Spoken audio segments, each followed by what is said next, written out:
Hello, ladies and gentlemen, and welcome to the Say Report. I'm your host, Devon Decker, and joining me, my host companion, Sejohn Sarowick. Sejohn? Hey everybody. I'm sorry, I'm just kind of reeling here. I've spent the day playing Mario Golf and we just we officially have confirmation, Devin, that Nintendo characters don't poop. Okay. Just I need to... I like it's What? something I've suspected for a long time. It's something that I've kind of harbored in the back of my mind is just like, there's never a bathroom anywhere in the Mushroom Kingdom. And it's official now in that we get to run around to what is it, 6 different worlds in this game, and not a single toilet nor urinal to be found. Not even a bidet. Like there's just nothing going on. So I it's something that I've kind of not wanted to focus on, but I can't help but focus on as I play Mario Golf. Okay, so we've played Mario Golf very differently. is my first thing. The second thing is I'm not for your Thomas Jefferson bullshit regarding bathrooms in the Mushroom Kingdom. The absence of them does not prove their non-existence. Yeah, and normally I would agree with you in a very focused game in which we are funneled into specific areas, yes. But the amount of freedom that we are given in this game for there to be not a mirror or a sink, there's nothing, man. There's nothing. Okay, so are there locked doors? Are there doors you cannot No, go in? not that I have come across. No, in fact, there's many a door that I think, oh, that'd be silly, but no, you can go into that one. Okay. So, Sejohn, as it turns out, has spent his time in Mario Golf playing the adventure mode, the solo mode. Yes, Uh, yes, going around, playing a lot of the. I've played through. I am in the Weathery Woods. That's what it's called, right? And the yep, that's alliterative the name for second to the. last. Yeah. Yeah. And I have learned about the fact that Bowser is up in his castle, but something's going on because it's snowy. So like I don't have the full story there yet. And I've gone through the 9-hole trial of like of that. So I've gotten pretty deep. Here's the thing. I just did the whole Master Duff thing. Like that is literally the last thing I did before I I turned the have game off. no idea what you're talking about. Have I you have done. unlocked any abilities or anything like that in that I game? Like how? I have just played 18 rounds on the courses with other people. I haven't touched the solo adventure mode. So in those modes, do you have the ability to do like lob shots and like get out of things and stuff and like special shots and all that you unlock as you play the adventure mode? So the only thing that I have, I mean, you get the special shot that's assigned to the character, Well, right, and that's like right off the bat, yes. regular lob shots just, I mean, it's how you get out of the bunker anyway, right? Like I don't know. Everything you're saying is foreign to me, is what I have to tell you. I decided that I would do I would do rounds of 18 holes with other people in the house who were interested in playing the game in order to unlock all the courses so that we would have all the courses available for online play. And the last one we got to was Weather Woods. We haven't played there yet because that desert, let me tell you, I wish that it were not 2021 and I could do fake Yelp reviews on Twitter to the adoration of millions. Because I have got the fakest Yelp review for, what is it, balmy. What, The balmy banks or some nonsense. whatever. The desert But course is is there garbage. water? Is Well, there water in the desert course when you play it on the single player mode without doing the adventure mode? no. Because part of the adventure mode is you bring the water back. Nope. It's just, you just play it regular. And there's the reason why I'd give it 1 star, would not recommend, is there was a level where it was Dale and I playing through, and we both wound up in a valley, and neither of our characters could get our balls out of Yeah, the valley. yes, that happened to me too as I was playing earlier in the adventure mode. But what you do eventually in the adventure mode is you break for all intents and purposes, break the dam and bring the water back. So then those big giant sand dunes or sand bunkers no longer exist. They're still bunkers because it's still golf, Right. but those big ones disappear. All right. So And I'm now I'm I'm curious putting whether a or not they. hiatus talk on Mario Golf. As much as I want to talk about Mario Golf, I don't want any more of the adventure spoiled for me. that includes your weird bathroom fetish, and I apologize for that. I've enjoyed it so far. Devon, it irks me. Well, see, that's the thing, right? See, I want to have an open discussion with you about why it irks you, but I had people around while it came out, and they were all interested in playing golf, and that seemed more fun to me than like, no, I'm gonna play the solo mode alone. I'll The do solo that. stuff is actually fucking baller. I believe get it. the idea that I get the idea that with other people around you wouldn't want to do it though. Is what Yeah. I was about to say. Yeah. It's one of those things where other people were around like, "Oh, I'll play golf with you," and I'm like, "This is never gonna happen again. I'm never gonna have people who like want to play golf." And also, the release weekend is the weekend where people will be like, "I'll play golf with you," and then after playing golf, they'll be like, "I'm okay, thank you." How much? So let's talk a little bit about that though, because what modes are available, or have you played in the multiplayer? I've played regular course play. We've done speed golf and we've done battle golf. Okay, battle golf is okay. I got to play a little bit more to kind of get into it. So far, I think the coolest thing that they have done with golf is speed golf. They have made golf in a Mario Kart-esque way, like frantic, which is really funny to me. The idea that golf has become frantic.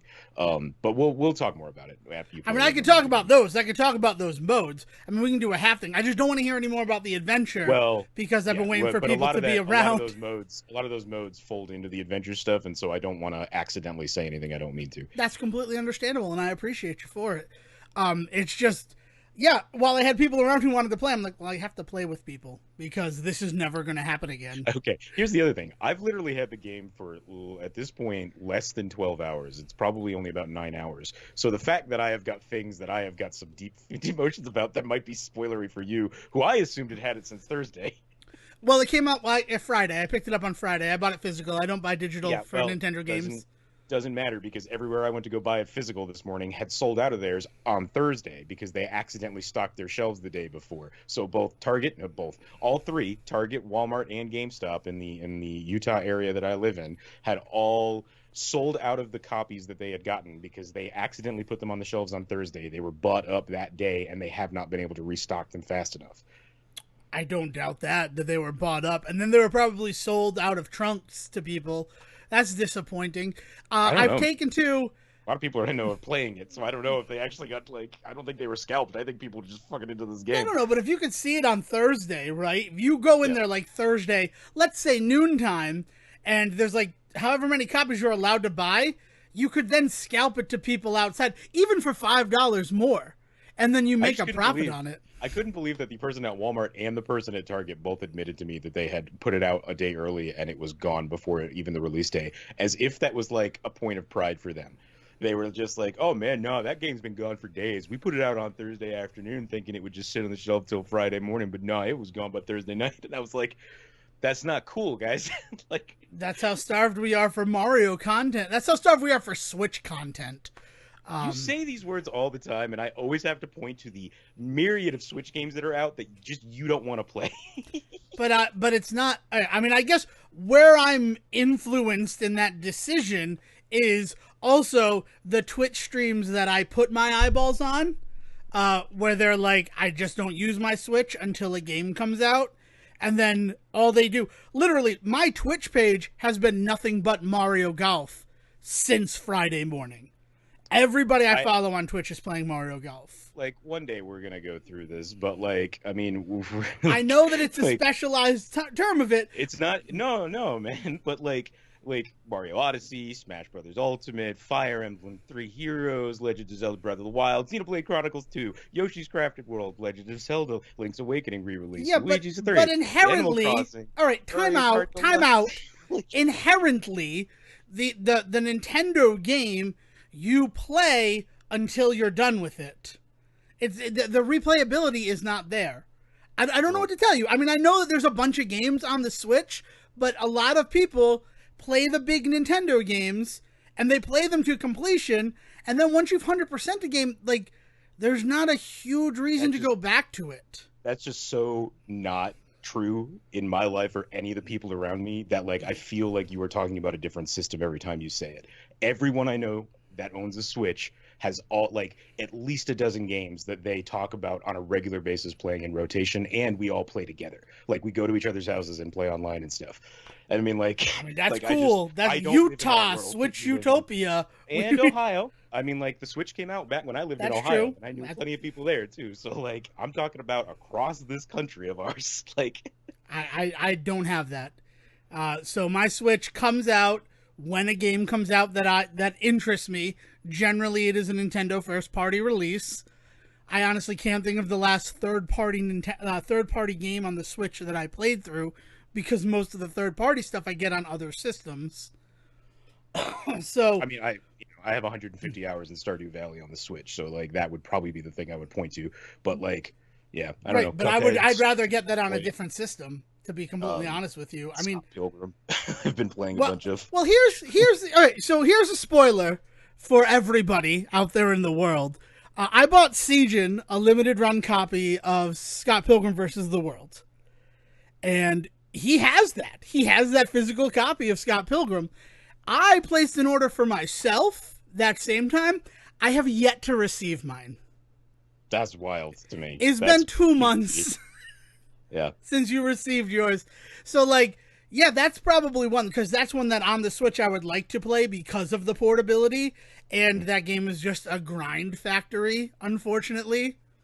Plus, I really don't want to get involved in the trophies for Scott Pilgrim again. Like, that's the nice thing about the Switch, is that there's no achievements on the Switch. Yeah. But yeah, it's just one of those. It's just, and that's it. I mean, and it's what's really cool is that the Switch can have so many different types of fans and users, and still have it active. But I mean, I feel like the same way about the Wii. I feel like I was that same sort of, everybody around me had the Wii and used the Wii all the time, and like my Wii kind of just sat over in the corner until a Nintendo game came out, and then it came out and was used, and then invariably my father would be like, oh, I can play bowling on this, right? So then we'd bowl for a little bit too, and then eventually it would just get put aside in the corner for the other systems that I have in the house. Yeah. No, I mean, like if you're gonna go tit for tat for amount of games that are on systems, yes, the Switch is always going to be at the bottom of the list. There is a number of barriers and gates that go on with every Nintendo system that do not make it that it's not worth it for a lot of developers and a lot of players to play everything on the Switch. But the narrative that the Switch has no games is a completely empty narrative. There is so much evidence that there are plenty of games out there. To say that there are maybe not a lot of games that specific types of gamers want to play, now that's an interesting conversation. Like the idea that like there's certain styles of games that you prefer that are just not available on the Switch, or not in abundance on the Switch, or as you said, if they are, there are better versions of them, like online, either via your PC or possibly on the Xbox or PlayStation. Like that is a totally legitimate conversation as well. But to say that the Switch has no games is just disingenuous. All right, so I mean, when I say the Switch has no games, and that's not really what I say that there's a drought for content.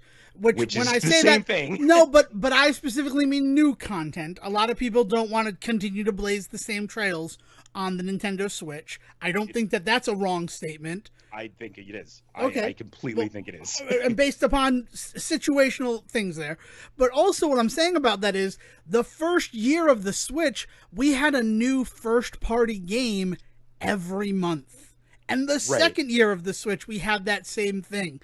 And even though I wasn't interested in every game that came out, I was kind of interested in every other game. So my Switch was kept in some sort of heavy rotation, and I'm just not seeing that now. You know what? Also, I'm just going to be honest with it. I'm mad at the Switch. I'm mad at the Switch for taking Super Mario 35 from me.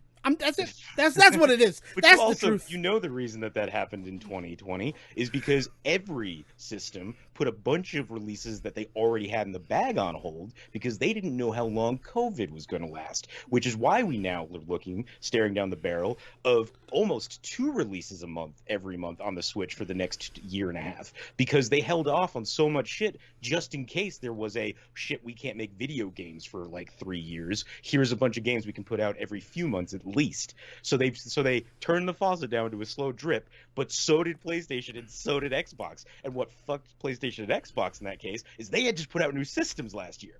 So their slow drip looked really bad because they had a PS5 out or they had an Xbox whatever out, and and now everybody's talking about how there's no games on those systems. But I would argue it's the same issue that the Switch had in 2020. It's not that there's no games. There are games that are going to be available. There are games that are available. It's just that they are being real hesitant about the ways in which they put them out currently, or maybe not so much today, but 6 months ago, because they were not sure how long they had to hold on to shit before they started to run out of games to release. And that's a wonderful world that you're living in, but my issue with the Switch started in 2019. So, I mean, that doesn't change. The fact doesn't change that 2019 was where I felt like the Switch really didn't have anything for me, and the indie games that I was getting on it were soon being announced for systems I would prefer to play them on, so I stopped buying indie games on the Switch. And then for a while, I used it daily for Super Mario 35, and now it just sits there until Mario Golf came out, and I've used it crazy for Mario Golf. That's crazy to me because that's the year that like Yoshi's Crafted World, Link's Awakening, and Super Mario Maker 2 came out, was 2019. So to say that was like a weird year. Oh, Luigi's Mansion 3 was apparently that year too. Well, I bought 3 of those 4 games, and I completed 2 of them. Luigi's Mansion is still sitting there because it had the same problems that I had with Luigi's Mansion Dark Moon. I don't know how the sequels to a video game can lose depth. And I know that's weird because the first Luigi's Mansion is a quick speed game, and a lot of people say it doesn't have a lot of depth, but the way that you caught ghosts was so much more involved than it is in the new games, and the exploration was so much deeper than it is in the new games. I mean, that's just me. I'm just being honest about it. That's me, right. But you can't go from saying no game came out to saying, okay, a game came out, but. But that's not what I'm saying. That's not what I'm saying. I didn't say no games came out in 2019. I'm saying my issues with releases. There is no games. Your exact wording implies that there was no games. I feel this year, right? Ignoring the whole COVIDity of it all, right? Because that's different. What have the games been this year? What games am I forgetting about in 2021? I guess Super Mario 3D World and Bowser's Fury, right? And then this, right? No, let's give it no. Oh, Pokemon Snap, Dale. I did pick up Pokemon Snap for Dale. Mario. Oh no, that Paper Mario was last summer, which kind of puts a wrench in your hole. There were no games last year because of COVID. Well, no, I said there was a slow drip of games last year because of COVID, so don't start playing that game. Exact words, actually. Mario Golf. Let's see. Oh, this is the release schedule from E3. I mean, it's been Mario and Bowser. It was a remake of a Wii U game with Bowser's Fury, and it was Pokemon Snap. It's one every other month. Mario 35, also came out. Mario 35 was last year. That came out. Mario, okay. That whole thing came out in September of last year. So you've named 2 games in 5 months. So my point of there still being a slow drip because of COVID probably still stands. I mean, it probably still stands, but you can't ignore COVID at the end of 2020. Okay, but what you can't ignore with COVID is how quickly people are completing content. I mean, even streaming content, people are devouring things. I'm trying to think of this. The interactive entertainment is being consumed far quicker than it was in a pre-COVID world. So when you're releasing a game every other month, which I will give you that Nintendo slowed from one Nintendo property a month to one every other month, that month that they're off, it feels like they don't exist. Like May, I can't think of a single person who talked about the Switch. And now, all I have are people talking about Mario Golf. Yeah, I like. It's crazy to me to talk about the Switch not having games. And again, as I said, I will give you that it's not going to be the same glut of games that you get on other systems, because other systems, the ways in which games are developed for those, the ways in which games can make it onto those systems, there's so much more opportunity. Nintendo has a problem with getting content onto their thing. But to say that the Switch is, to basically write off the Switch as a viable form of entertainment is ridiculous. Well, I'm not writing off the Switch as a viable form of entertainment. I mean, if that's how I sound, I'm sorry. That's not my intention. But all that I want to say is that people that I watch, the things that I interact with, they don't interact with the Switch until a new game comes out. And that's unfortunately where I am too, because the only thing that's bringing me to the Switch is games from Nintendo. And they have to release them in a manner so that they still have things to release. And also, I'm already disproven because next month, we're going to have the Skyward Sword remake, right? Finally with button controls. So that'll be a big one. That's just not something that interests me, which is crazy considering how much I love Zelda. But I'm just not really interested in playing Skyward Sword. I'll wait till I can get it cheap, just like Origami King. I got that for $30 last week. I don't know. It's one of those things. It's for me. I know it's me, but then I also see things that support my argument, and that's why it becomes my norm in my world. You see other people that play the same types of games as you saying what you're saying, and as I admitted before, there's definitely certain genres and types of games that are not well represented on the Switch, and that is definitely true. But Nintendo has always had that problem. So like that is not surprising, and I think they've honestly gotten much better at it. It's this idea that the second that a game comes out on Switch, you're like, this will be great for a week, and then I'm gonna put it away. I don't that doesn't hold true for everybody. Like it just doesn't. Right, and I'll admit that, but it holds true for the microcosm I've constructed for myself. I can't change that. And that's a sad microcosm that you live in, because I have so much fun with my Switch all the time. Okay, I congratulations. I don't know how to respond to that. I have fun with my Switch when I'm using my Switch, but I mean, every indie game that I cared about before, it's now Switch or Steam, and I'd rather do Steam now that I know that my PC can handle it. So, I don't know. I had things I wanted to talk about. I thought we were talking about The Fugitive. I thought that was going to be today. I had another thing that had come up, and I was gonna tease it in the beginning, but now you've gotten me derailed and making me sound like a crazy Alex Jones type about the Nintendo Switch. I don't know, man.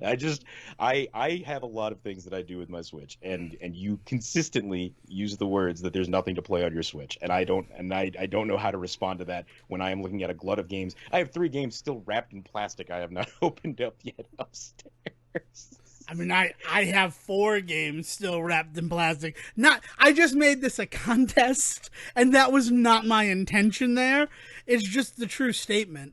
Games that I got for like my birthday and Christmas, where I'm like, I'll play them eventually, and they're still sitting there like, maybe today. It's like the opening of Annie. Yeah, but somebody was kind enough to get me Pikmin 3, and I'm just not a Pikmin player, and I apologize that I've not played that yet, but like that's up there still, and like Mario Tennis Aces is still in its plastic, because I don't play sports games by myself normally. Mario Tennis Aces has a single player mode that is fucking incredible. If you like whatever the single player mode is for Mario Golf, and again, I don't know anything about it, know that Aces is what established we can have deep story modes in our sports games. Yeah. No, I mean, Mario Tennis famously introduced Waluigi, so like, I don't know why I have not really checked out the single player mode in it. It's just tennis does not hit me in the same way that, and I'll be honest, Mario Kart, I also have kind of an issue doing like single player stuff in, and I always have. Like Mario Kart was always more of a game to play with other people. It's very rare that I find a sports game in general that I want to play by myself. And so like part of like my joy, like today, again, just today, is the fact that I have found something that is so rare for me in so many forms. That's good. I mean, I'm happy for you. And I'm sorry that my views on the Nintendo Switch are archaic. Apparently, I've never really thought that deeply about it.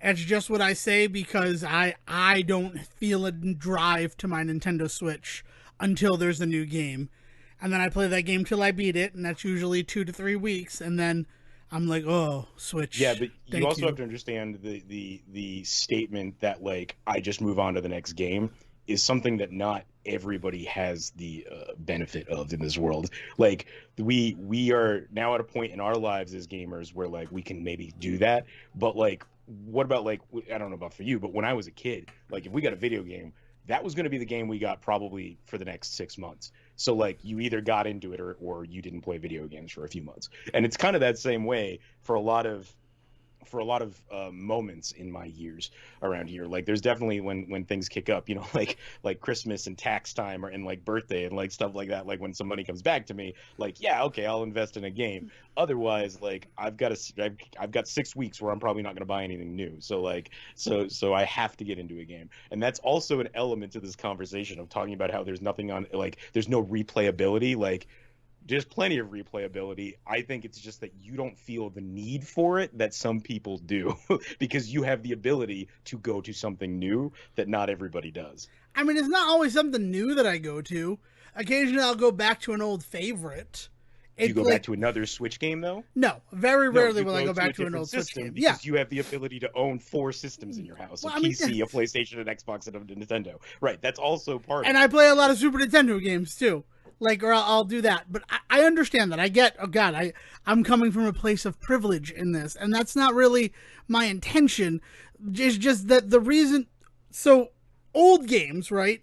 Like I'd get a game for a system, I'd beat the game, and then I'd go back and I'd try to unlock its secrets. And as games got bigger, I decided that I wanted to unlock the secrets during that playthrough, during that first playthrough.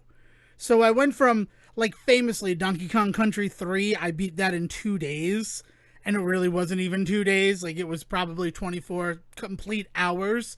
I just started at 6 o'clock and finished at 6 p.m. the next day without sleeping, because when you're a kid, you don't give a shit about your body, and it's Christmas vacation, right? Like, that's what you do. And then I didn't fully complete Donkey Kong Country 3 until the next summer. Like, I just played a little bit and learned all its secrets and intricacies. But as I got older, I didn't have the time to do that. I also don't just game. I think that might be the other thing. Like, I put a game aside, that's not usually for another game. It's usually for other interests. Does that make sense?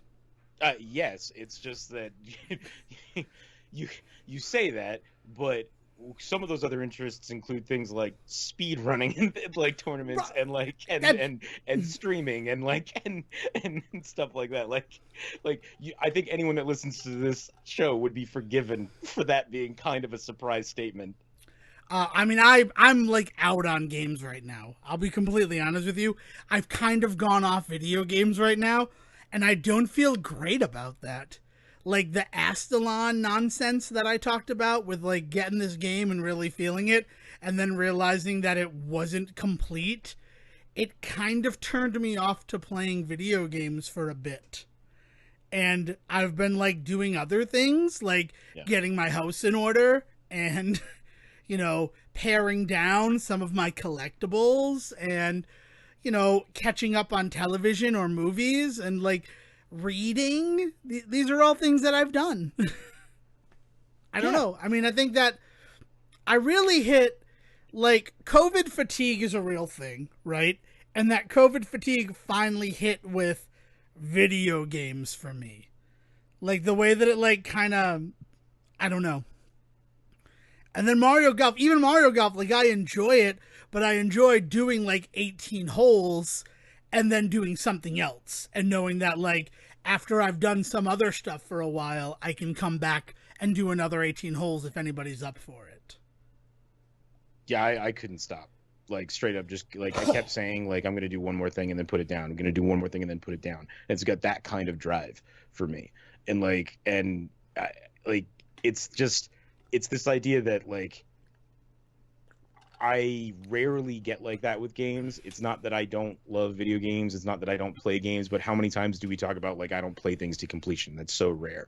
Like Resident Evil 8, I dove super into in terms of a playthrough, and then I started looking for stuff on my own, and that was when I was like, I don't know if I can keep doing this. Like, I'm enjoying this game and I don't want to run it rotten. So like I left because I just didn't want to ruin it. And that happens with a ton of stuff. Zach was just talking to me this weekend about the Mass Effect series and about this idea that he's like, did you ever actually finish 3? Because I'm like, I'm in this weird place with the ending of it. And I had to think about that because I do remember talking to people about the ending of 3. You couldn't get away from that. And I do remember starting 3, but I feel like what happened was probably what often happens with those large RPG games where I get like 30 hours in and I'm just like, this was great, but I need to like I'm itching for something else. It's not holding me in. I still haven't finished Outer Worlds. Like, as much as I enjoy that game and like I keep going back and restarting with different types of characters and stuff, I still can't seem to like push myself past a certain point in the story before my attention goes off on some other shiny object. So Okay. like there's it's so rare that a game holds me so tight that I'm just like in it. And I'll be honest, like this has happened more with Switch games than it has with any other system in a long time. Starting all the way back at the beginning with Mario Rabbids, and like the amount of time that I put in 110% of that game or whatever the nonsense number is that they put on the first one, and then the DLC with Donkey Kong and getting through all that too. I remember spending days trying to figure out in that first in the vanilla release of that game, the final like puzzle battle is so precise that you have to get your movements just right in order to actually hit like the number of movements correctly, kill the dudes in the right way and all this stuff.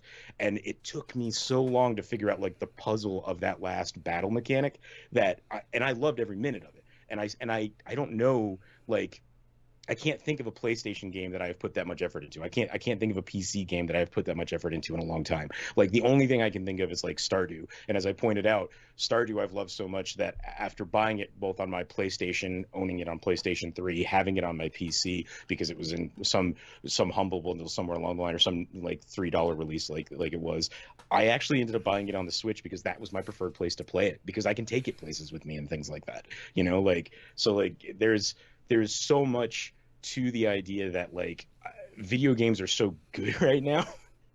So to use words like there is a drought of games, it starts to like really rub me the wrong way, because like we are in the golden age of gaming right now as far as I'm concerned. Right. I think that we're also in the golden age of gaming. I just think that Switch is the bottom rung of that. Mm. I Maybe it's like it's an apples and oranges thing, is that it's you cannot talk about Nintendo in the same ways in which you talk about PlayStation and Xbox. Much like you used to be able to not talk about PC in these conversations at all. And like we can now more and more, because honestly, because the consoles are catching up better with the PC. But like there are still circles in which if you talk about PC gaming versus console gaming, the conversation will just dead stop, because as far as PC gamers are concerned, they're incomparable. And as far as console gamers are concerned, PC gamers are the worst. Like that attitude still persists, and I don't want to perpetuate it. I think there are plenty of people that do all that are fine, and do either or that are fine, but it's hard to ignore that those circles still exist in the world. Yeah, that's true. I think that's the thing. We won't truly be in the golden age of video games until we finally put the console wars behind us. I mean, wow, don't I just feel like, I don't know, I said something kind of scandalous. But I mean, I'm sick of Twitter. I'm sick of my Twitter. Again, it's a cultivated experience. But I'm tired of every morning waking up to the British gaming Twitter that I somehow became like ensconced in, fighting over PlayStation and Xbox. Like, I don't understand that battle. Well, it's pushed by PlayStation. I mean, if you want to talk about European gaming and why we hear so much about like what's better, Xbox and PlayStation, it is entirely pushed by PlayStation, because they can't, because Xbox basically is trying so hard to get a foothold in Europe and in Asia, and they are getting better every release, but they just can't do it. And so PlayStation just comes in, and they can't talk about stomping them in America. So that's why they focus on so much of it in Europe and Asia. Like I guarantee you, it's because they can't have those same conversations in the American market. I for one don't ever hear that shit, but I'm also not into like UK video gaming I don't know news. how Like, I don't know how I got there. There are like the things of Twitter that I've somehow plugged myself into. I could never explain how it happened at all. But yeah, it's just that's an interesting thing. The fact that you can't have those discussions, but they're very similar to this discussions that we would have on the schoolyard when we were younger. mhm. And this myth that seems to be perpetrated over there that Game Pass is not a good value because you don't own the content. I don't know how they were able to convince so many people in Europe of that argument when licensing from the BBC is a thing. Well, that's exactly it though, right? Is so many of the like rules, regulations, and movement that we have seen in terms of regulating video games have not come from the US, right? Like they have come from the UK, and they've come specifically not the UK, but Europe and the EU. That's what Yeah, the that's the European two Union. word. Yeah, that's the two letter acronym I'm looking for.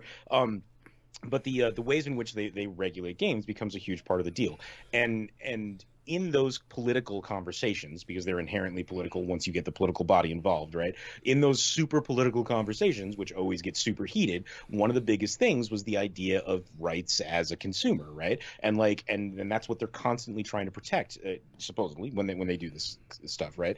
And so when that becomes the like the drum that they have been beating for so long, that is the one thing that resonates through history, and that's just always going to be the thing. Is like, as a consumer, your rights with digital content are kind of fucked, and that's not a surprise to us over here. It's just the difference is American apathy. We know this is an issue, we just don't care. Whereas in Europe, they care muchly about this. Like, it is a huge deal to them, and so they're not wrong about that. What's interesting to me about that argument is some type of nonsense about PlayStation and there not being digital content there. Like, what? Like, people like you have digital content available on the PlayStation too. What's the difference? And then, like, what is PS Plus to them? Like does that not exist in Europe? Am Well, I like PS Plus, it'd be underinformed PS about that? Now, and they do have PS Now over there, and they also call that a scam. I mean, it's the whole thing is the official argument, the argument that I open up my phone to each day, is an argument about why Game Pass is bad. And as someone who owns an Xbox Series X and has used it for 3 games, conservatively 3 games, maybe only 2, um I mean, it's a value. Like, and the Game Pass Ultimate that's coming, and the fact that you'll have games with gold and access to a bunch of first party Microsoft releases on release date, it's kind of a hard argument to like make for me not to try that. Like, to be able to play Halo Infinite on release date, even though it's a game I don't really care about. Yeah. Like, Yeah, man, it's I know. And but even outside of the Game Pass and PS Now, PS Plus yeah, conversation, right? Like, buying digital content, and I don't know, like, I'm not super into studying EU law and all that nonsense, so like I don't know like what the deal is there. Maybe it's different than here, but like, you don't own that shit either.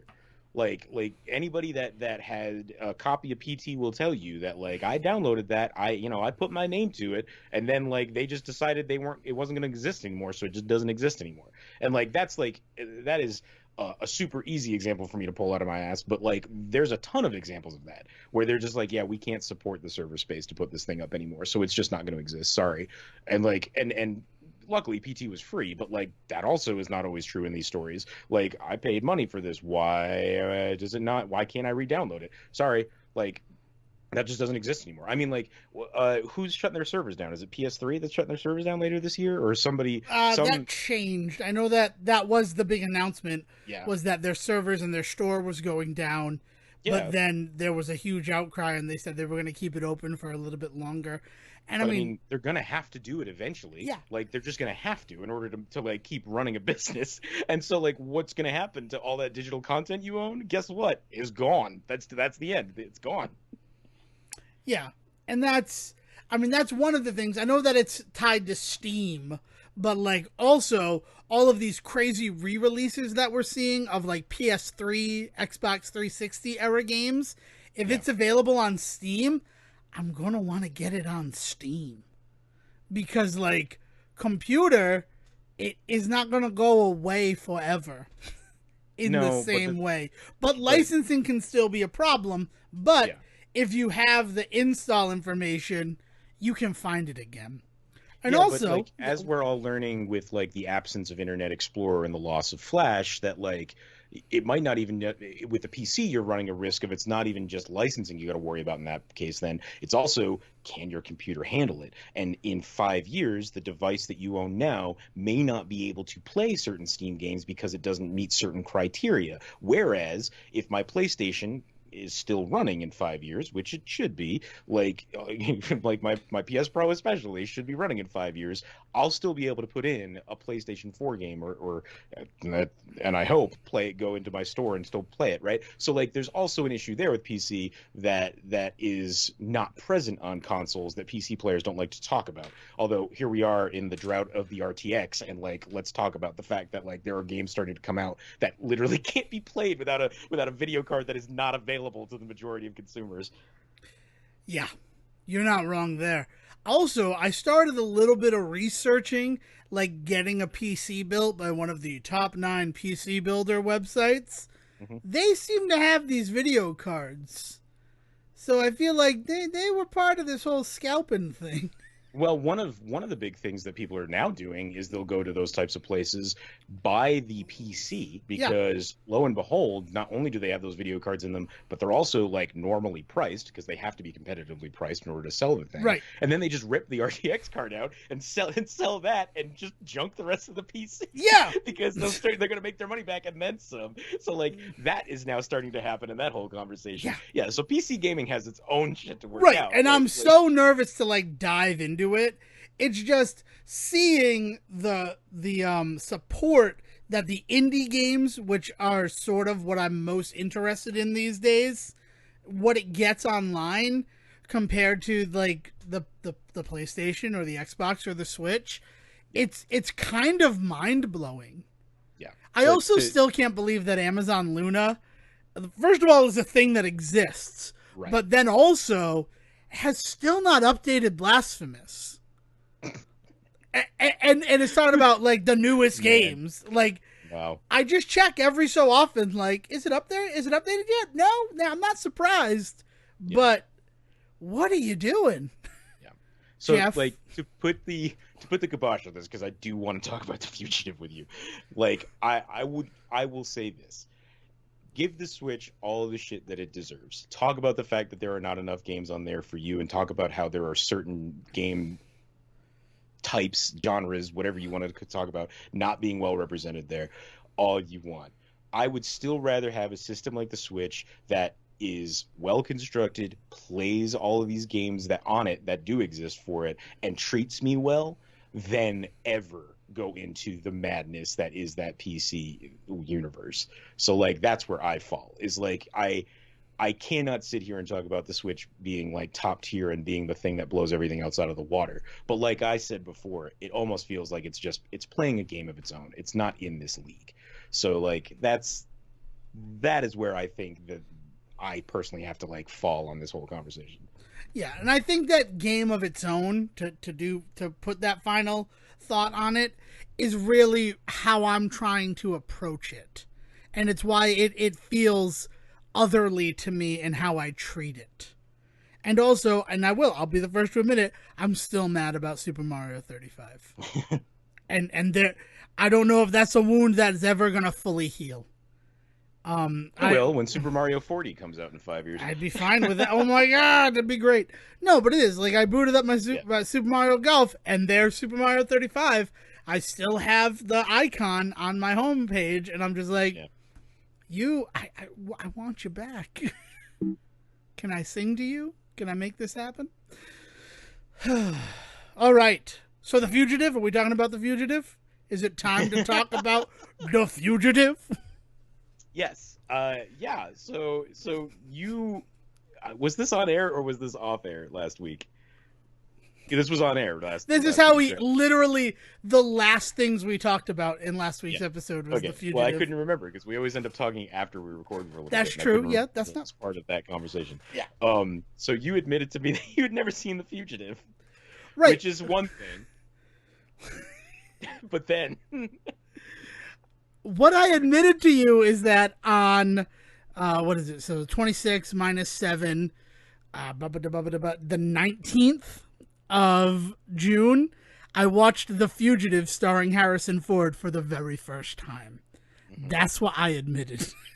And that was and that's a conversation unto itself. As somebody that is a lover of film, the idea that there has been a number of classic films, and I don't mean that I consider classic, that a lot of the world, like TCM considers classic movies, like, that you have just not seen. And that is, like, everybody has their own history with culture and all that, but to then admit to me not a moment later that you have in fact seen the sequel to The Fugitive, U.S. Marshals, multiple times, including twice in one day.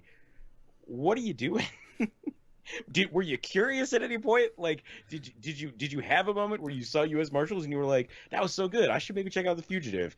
But nah, like, was that were you hesitant to watch it for some reason? Like, okay, what?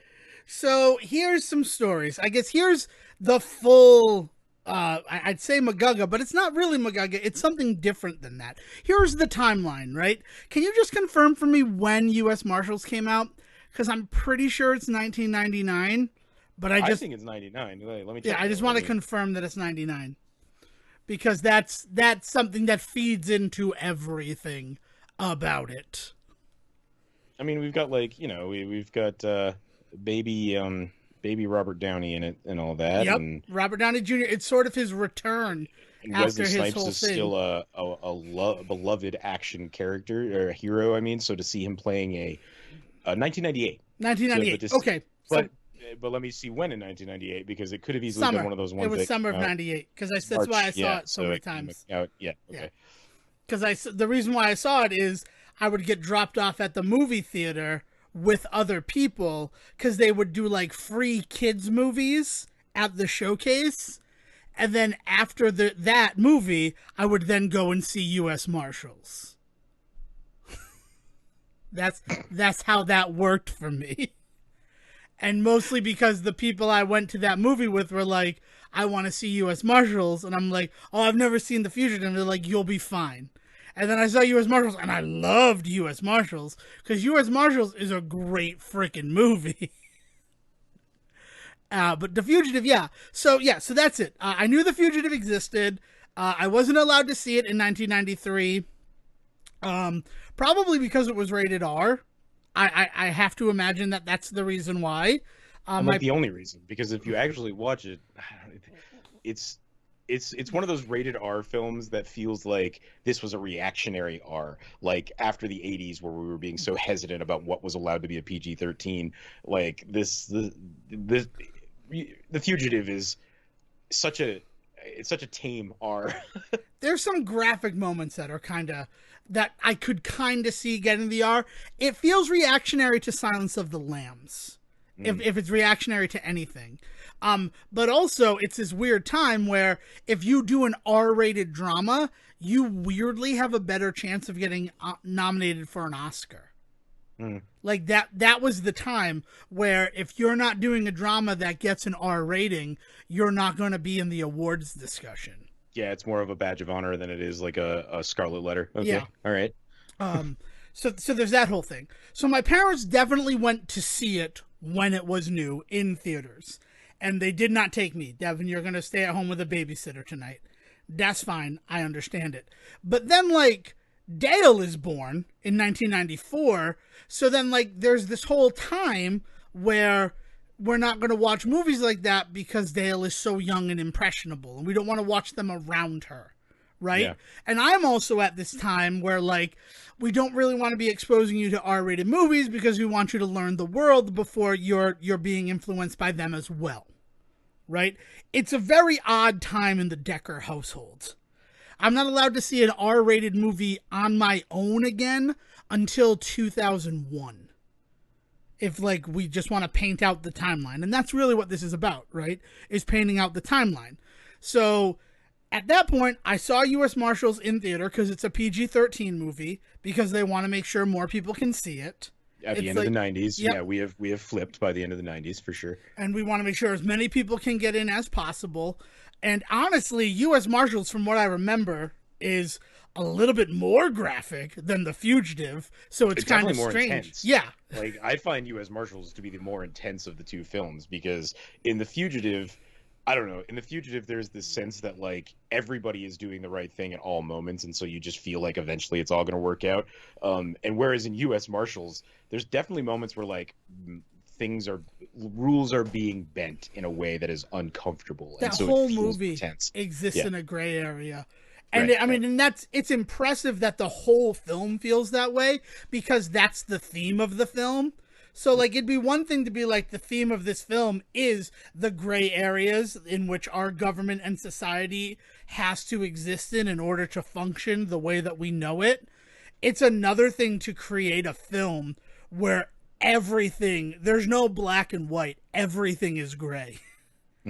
And actually, I mean, that's one of the reasons why U.S. Marshals, even after watching The Fugitive and really enjoying The Fugitive, I would say that I still prefer U.S. Marshals because, in a weird way, Wesley Snipes and Tommy Lee Jones are on an even playing field in a way that Dr. Richard Kimball is just that little bit below him. Oh, yeah. Just in terms of the law.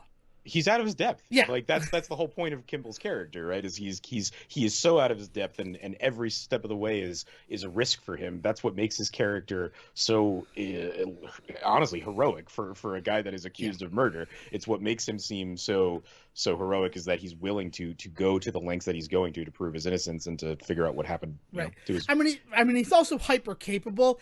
It's interesting. Like in the scales of legality, Kimball is definitely below Tommy Lee Jones's Sam. I can't think of his last name. But then in terms of intelligence, his scale is slightly higher. So it's an interesting thing. But in U.S. Marshals, they have the same basic training. Yeah, like, but like, Gerard, it's Sam Gerard. What are marshals referred to as? Marshal Gerard. But yeah. But it'd be Gerard. deputy. I think it's deputy, or maybe marshal. But yeah, it's just, it's really interesting and it's super intense, and like the betrayal that ends up happening. Spoilers for U.S. Marshals, which is at this point a 20-year-old movie.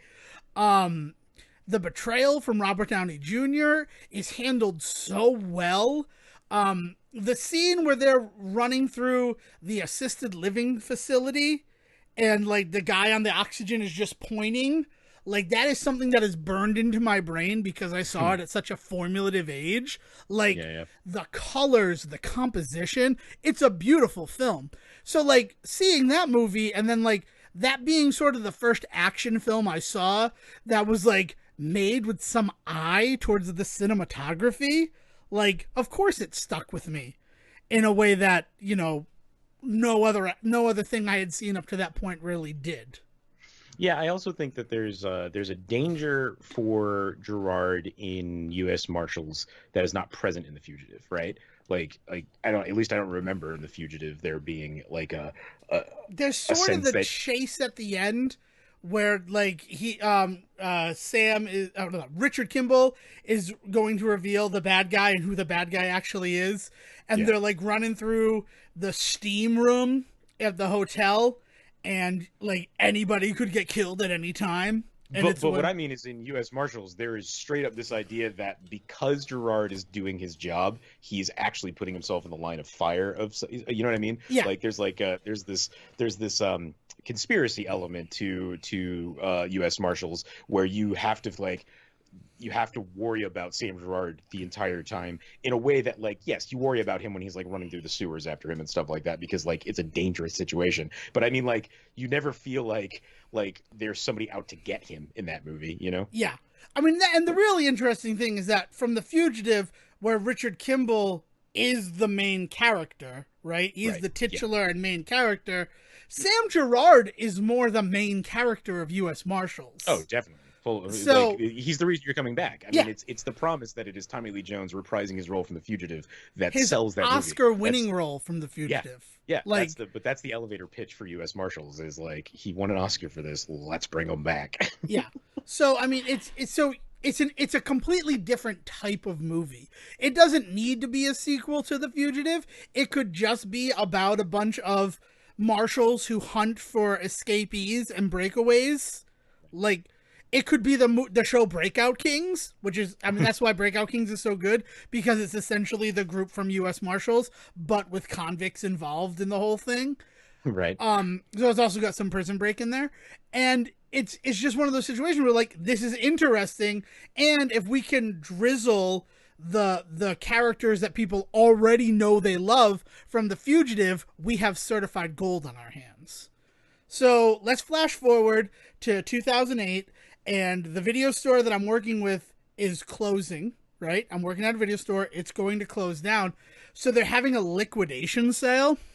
Mhm. And this liquidation sale is honestly one of the most insane things that I've ever been a part of. But, like, it got down to the point where you paid them $10 for a trash bag, and anything you put into a trash bag, you got to leave with. That is a hell of a liquidation sale. Like, it's just like, everything must go, and, like, this is how it's going to happen. So I grabbed U.S. Marshals at this sale, and there was The Fugitive, and I'm like, you know what? I should probably watch you. So that's where I got my copies. My own DVD copies are at a liquidation sale at the video store I'm working with, 2008, 2009, and I'm just grabbing these two, throw them in the bag. I bought 2 bags worth of stuff that day. It was insanity. Yeah, geez, that's one of the craziest things I've ever been a part of. I would have tried to fit one of the TVs on the wall in. Well, I mean, the obviously fixtures not included. There was an asterisk and all that. It was basically if it's any in the bag, media. it could go. Let me tell you, Give it to me. I got 3 seasons of The Simpsons in that bag, 8, 9, and 10. Like, yeah. It was an absolutely, I don't even know what was going on. I think it was just like trying to save face in the overwhelming threat of looming bankruptcy. And like, we want as little for them to seize from us as possible. The wife gets nothing in the divorce. It all must go. Yeah. So that's the situation. So I now own The Fugitive, and my plan is to watch it at some point. Then I get a job on a cruise ship. I go work on a cruise ship for a year. I come back, and I'm just trying to survive. I'm taking whatever little temp jobs I can find until I get situated again, working for the state of Rhode Island in 2014. And in 2014, that's where movies become a passion again. And Dale is about to head off to college for her theater degree, for her film degree. I'm the idiot with the theater degree. For her film degree. And I decide to create a list of movies that I felt were missed in this house, right? Like ones that pop culture have deemed important, ones that have just like kind of stood the test of time, ones that won awards. Like, it's an insane list that I put together, summer of 2014, and I buy all of these movies on Amazon, on DVD. And the intention is, my father, he used to work until 8 o'clock on Wednesdays. So I'd be home from work at 5 o'clock. We would have 3 hours to watch a movie before he got home. And that Fugitive was on that list as part of that. Like, I've seen U.S. Marshals at this point no less than 15 times. I should probably watch The Fugitive. Yeah. And, and it's referenced all the time. Right? Well, really, the first half hour is referenced all the time. A lot of people don't reference the latter parts of that movie. That's not true. The moment in the sewer at the end is usually like... The moment in the sewer at the end happens 27 minutes into the film. Oh, really? Yeah. I thought that was the end of the movie. Nope, that's 27 minutes into the film. I don't care. Oh, okay. I didn't kill my wife. I don't care. The script called for him to say, "That's not my problem," and Tommy Lee Jones is like, he wouldn't say that. That's not what he would say. He would Yeah, say, no, I because don't that care. implies, yeah, that's not my problem. Implies, yeah, I know, but you're coming in anyway. Whereas I don't care implies like a distance from the issue. Yeah. He's like, like I like like that's not my problem means that, like, I don't give, I mean, that's not my problem is I don't care, like, but amplified. yeah, Like, yeah. I don't care is like, my job is to bring you in. I don't care what your sad sack story It's not is. right. It's not my job to prove you innocent. That's why we have a legal system. That's what I don't care Yeah, yeah. means. It But like, it humanizes Sam yeah, Gerard yeah, in a yeah, way that yeah. he needs. Yeah, so that happens, and we get through a couple of movies. We get through like Singing in the Rain, and then it comes to Casablanca, right? Because what we're doing with the Saturday classics now is what we used to do with this list of movies for Wednesday nights. And the movie that's picked is Casablanca, and Dale is not interested in watching the film at all. So we end up not watching a movie that week, and then we never got back to it. Hmm. And that happens. Like, that sometimes happens. Like, the bloom goes off the rose, and it's an unfortunate thing that can occur when you're trying to do something like that. For So sure. Yeah. it's left in the dark until all of this causes the family to have these Saturday, like, reverence for the movies days. And I'm like, The Fugitive is going in there because I've owned The Fugitive and Witness since 2014 to watch them with Dale, and it's just never been able to happen. So how you feeling about Harrison Ford these days, Dev? Oh man, I missed out on so many good movies. Yeah. Like, I mean, he shouldn't be allowed to fly airplanes anymore. Like, Hey, we just man. shouldn't allow him to fly airplanes anymore. Dude made an amazing emergency landing on a golf course and like made sure there were no fatalities. That is actually a story of very good flying. It's like that story about the woman that burned herself with McDonald's coffee that everybody wants to talk about how she's an idiot for burning herself with coffee, but the reality is actually McDonald's like superheated coffee for years and nobody ever did anything about it. And she actually legitimately had like third-degree burns because of it. Talking about that, talking about like him like having to do an emergency landing on a golf course because his plane was going down, and the fact that he pulled it off and there was no injuries or fatalities is actually an insanely good story about his piloting. Yeah, but it's not the first time that he's had to make an emergency landing. So his airplane has had issues, and it was different airplanes each time, and he is not responsible completely. He is partly because of the pilot, but completely for the mechanics of his machine. He's responsible for knowing what to do when those mechanics fail. And so he has fulfilled his duty responsibility and done it well. All right. I'm sorry, but when it comes to that, it should be quality. It's not quality over quantity. When you've almost been in a couple of emergency things, maybe you don't fly anymore. And maybe I'm also a little bit like biased because of 6 Days, 7 Nights.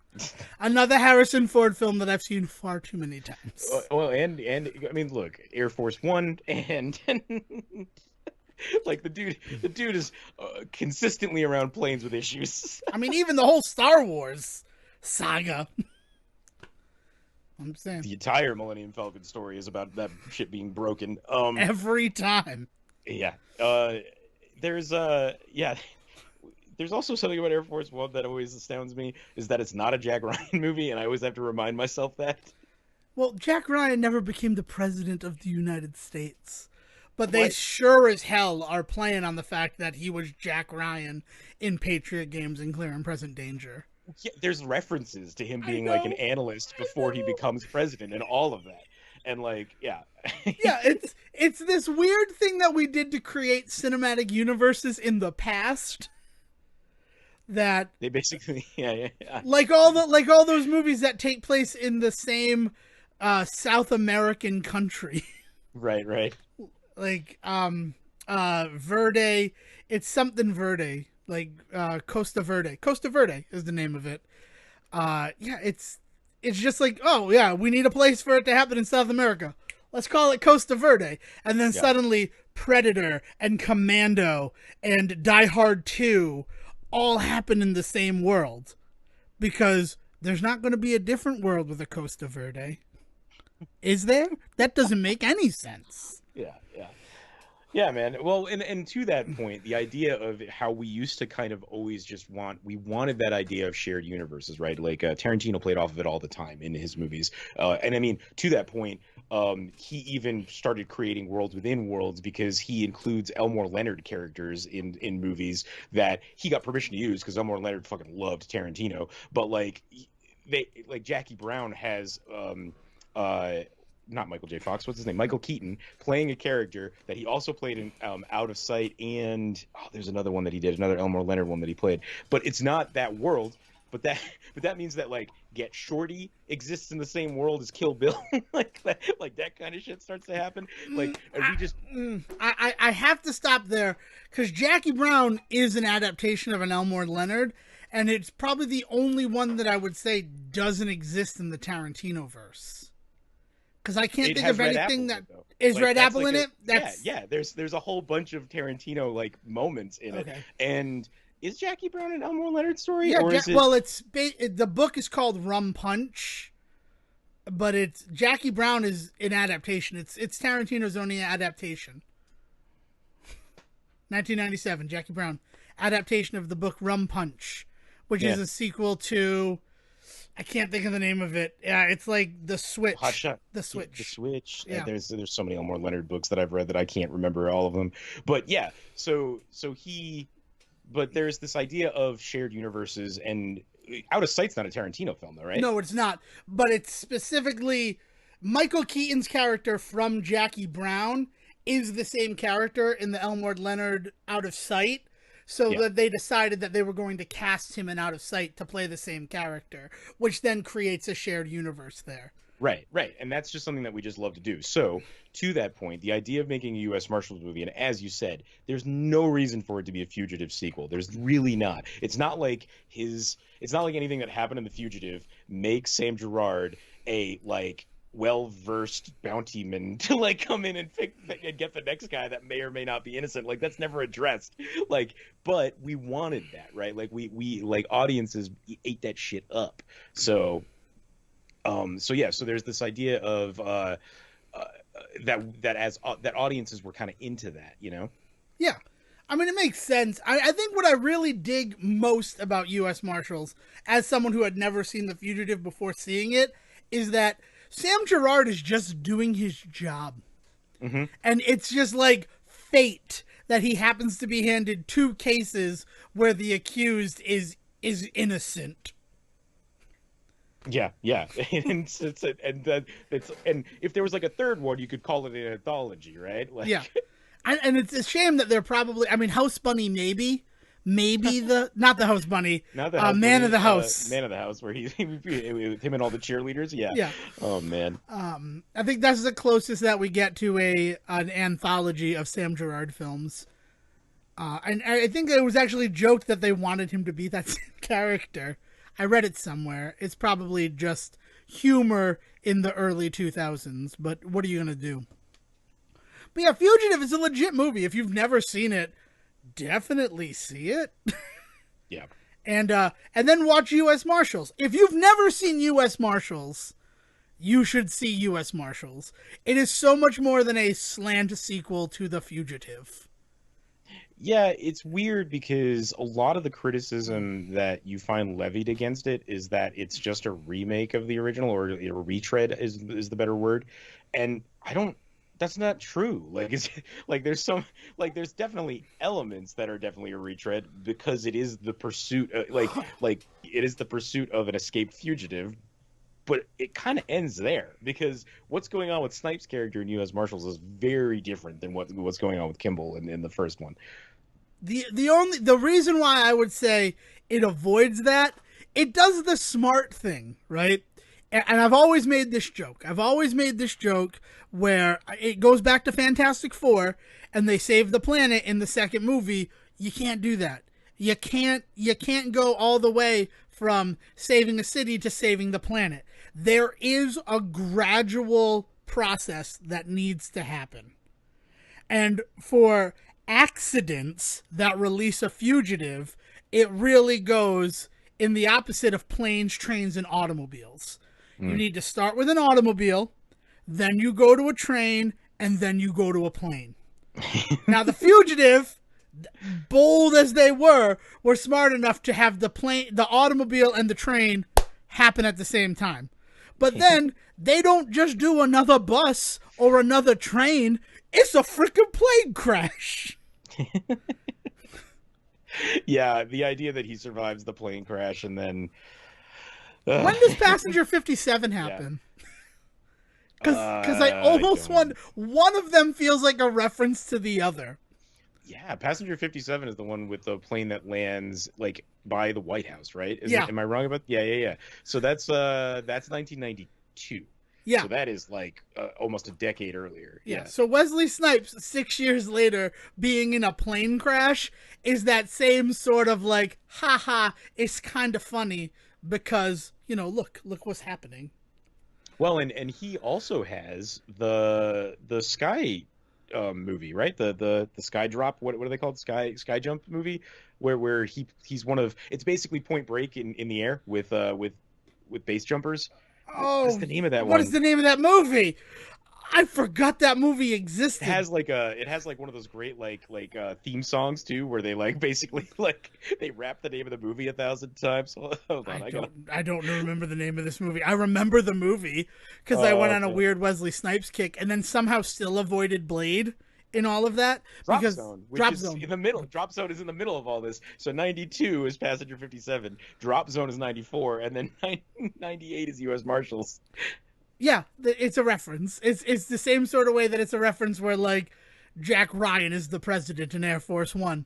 We all know it, but we're not going to say it out loud. Oh, man. Yeah, he tried to do the train movie. He did Money Train, but that didn't work out for him, so he went back to the sky. Well, I mean, there's also, the thing is that it's automobile, train to plane in terms of destruction, but if you're going to be taking something over, you go to ship.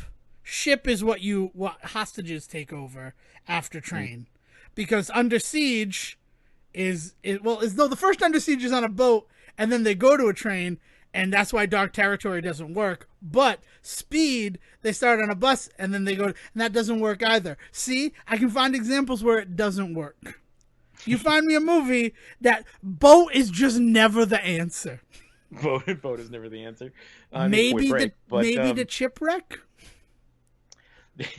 But they're on the ship for so little. Yeah, the ship literally wrecks. It doesn't work for them. They have to get off of it in order to get to dry land.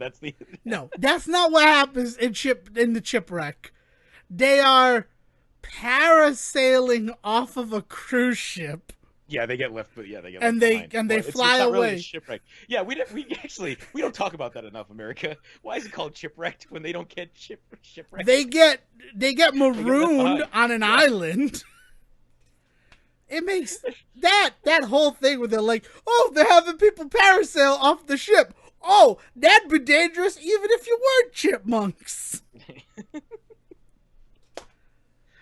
Oh man. I bet if Carnival could do it, they would do it though. That's just a true statement of how Carnival is the fun ship. Well, that's like, man, but you know what it is though? That is the third movie laziness of titling, like Hangover 3. There's no hangover. Like that kind of shit happens all the time. That's a good point, unfortunately. I mean, are they really hungover in the first one? They were drugged. They talk about being hungover, but you're right. It's really more about how they're really recovering from all three of the movies. They're kind of drugged. Well, in the third one, no, but that's exactly the point. Is they're not recovering. Is that in the third movie, Ken Jeong forces them into like a scheme because of what's going on. Yeah, it's really. I mean, you gotta say, Mr. Chow. He played the long game with these guys. Oh, dude, like someday we're going to have to probably do like a special episode or something on the Hangover movies, because I think we are far enough removed where we can now talk about them again and talk about why we actually might like them, or at least I can talk about why I actually I prefer the Hangover Part 2 to the Hangover. I've seen the Hangover Part 2 way more times than the Hangover. We could definitely do this, because like I can't fault you for that. I think 3 is the best because of the fact that it feels like 1 and 2 were basically like sneaking 3 in. Like 3 was the movie that they always wanted to make, but they were like, but we need to tell so much story first. Yeah. I had weird circumstances surrounding my viewing of the third Hangover, and if we ever do a very special episode, we can talk about them. Yeah. That'll be a fun time here at the old Say Report Ranch. I was going to say lounge. Do we want to be a ranch or do we want to be a lounge? It's like 232 episodes in. We should probably figure that out. I feel like you and I are more lounge people, but ranch just feels cooler. Come on down to the Say Report Ranch where we're talking about everything. Yeah. No, man. We're one of those like hoity-toity ranches. Oh. Where like everything is dead animals, and like their chandeliers made out of antlers, and all of the wood is exposed. But at the end of the day, we're not hunting anything. We're just sitting around a fire that is like much too large, and there's a big screen TV with the game on, like that kind of ranch. Sam Elliott's still gonna do the marketing for it, so of course, whatever. Either way, I mean, I paid for that cameo from Sam Elliott for good money. Mustache wax doesn't pay for itself, man. That dude'll do anything. This is Sam Elliott. That's a bad Sam Elliott. That wasn't the worst Sam Elliott, but it wasn't a good one. It wasn't a good one, though. It was a bad Sam Elliott. That's what I said. Other stuff to talk about. I'd like to redress the iCarly of it all. Oh. I've watched the next 3 episodes. Okay. It doesn't get better. It doesn't get better. But I did have someone ask why why we're talking about iCarly, and that led me down an interesting philosophical path of my own. I mean, the answer is we're called the Say Report, the show about everything. Yeah, I mean, there's more of an answer than that. There's the surface answer, but it's a reboot of a show that is 9 years old. It's a reboot of a show that premiered in 2007.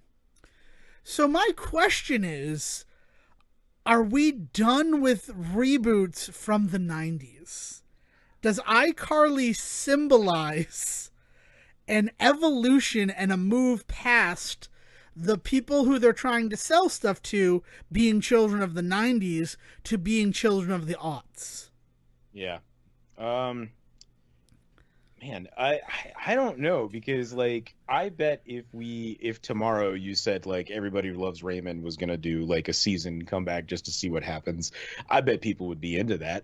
Like I feel like what it is we're slowly starting to run out of stuff, right? Because like the big shows from the 90s have all kind of had their chance at coming back. You know, you had your Will and Grace. I mean, Last Man Standing was definitely just building off of a lot of the same stuff he was doing in Home Improvement, right? You had your Girl Meets World, right? Sabrina the Teenage Witch has been revamped and brought back. Like so I think it's more that we're just kind of running out of them more than that like we're done with them, you know? I mean, that's where I'm stepping on it from, is that like, but that also means, right, that 2007, can you name anything from like 2000 to 2007 that has had that same type of reboot remake? Yeah, no. I mean, like I would have to kind of dive into and do some research on it, but nothing off the top of my head. Right. And that's really where I'm coming from. Like something that jumps straight to mind, right? Like for the 90s stuff, Murphy Brown, Will and Grace, Roseanne, Home Improvement, and Last Man Standing. I mean, Mad About You has one. Did you know that Mad About You had a reboot?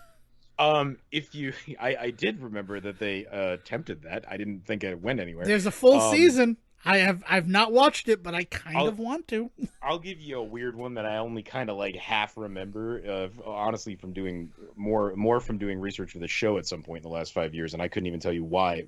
But Fargo technically had a 3-episode season at some point in 2003, and it fell apart, and so the chance to do Fargo again and do it right was definitely a remake of, I would say. I don't know, maybe I don't know what you would call that, but that's such a weird like one-off thing where like it failed. Yeah, man, I don't know, I can't think of anything specific though. I mean, I think it's a really interesting, what it really proves to me and it's me who's talking, so whatever, is that shift away from the silver screen that we saw after the 90s into the 2000s. Like, Yeah, I don't know. yeah. I mean, There, so it's not that. So what you're saying is it's not just that we've already done it and we've begun to move on. It's that there was a bunch of tries to remake stuff in the 90s that didn't work, and then we kind of skipped the aughts and right to the end. Right? Is that what yeah, you're saying? yeah. Yeah, yeah.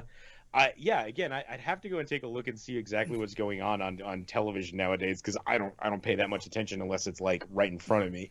But I can't think of much that we've held on to. I mean, but like the ones that we're looking at now, right? We have iCarly that now has this reboot, which I Mhm. can't believe it's only 9 years later. That was something where like I dug my nose in and I'm like, wow, that's surprising that it was 2012. I would have sworn it was 2011. And also because of their production schedule, that whole year that I was on the working on the sea, I didn't miss an episode of iCarly. Like a season ended just as I was leaving, and then Oh, a weird. season premiered as I came back. Yeah. Arrested Development got brought back. Yeah, there's one. Gossip Girl is starting on July 8th. That has an HBO Max original series. Yeah, that's right there. But that one's a little bit of a weird one. I mean, I guess it is what it is. It's just that Gossip Girl was always a book series first before it was a TV show. So with that, it feels like it's more about going to the source of the book and redoing it. But I guess that it still counts though, right? Like it is what it is. I mean, it's definitely one that I thought of in terms Yeah. of like this is getting a remake, The Sopranos is getting a prequel movie. prequel movie. Yeah. Yeah. There's another one that I was just like, oh, that kind of fits into this. And I've since lost it, and I'm very disappointed in that, but not as disappointed as I'm sounding. It's just one of those situations. I guess we're seeing a lot of UK shows get Americanized again. Yeah. It's like Miranda becoming Call Me Cat.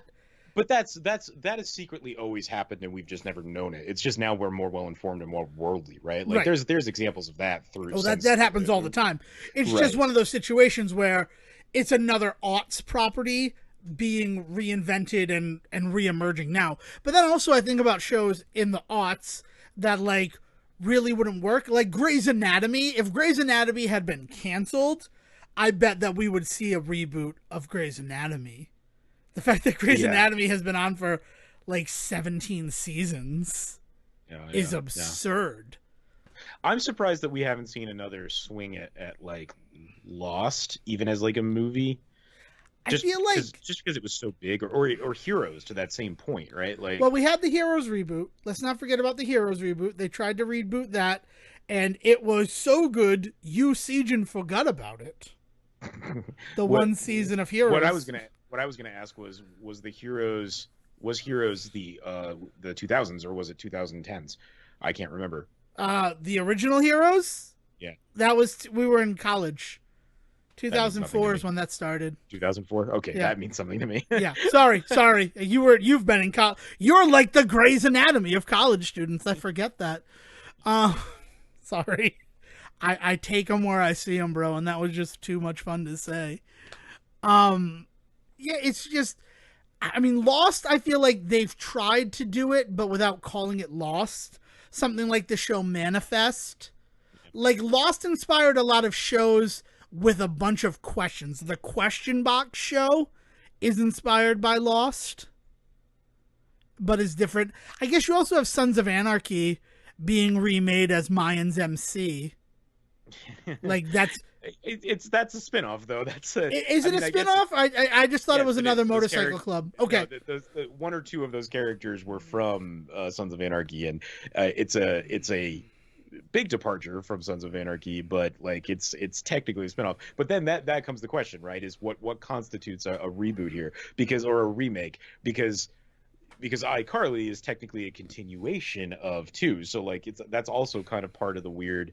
It's not really them remaking that show, because if they were truly remaking it, it would be on Nickelodeon, it would be aimed at kids, and there would be some more going on, right? which I mean that's the real reason I wanted to do it is the next 3 episodes of iCarly that I watched Well, the first one was Paramount Plus original, and that was all of the pre-roll before it.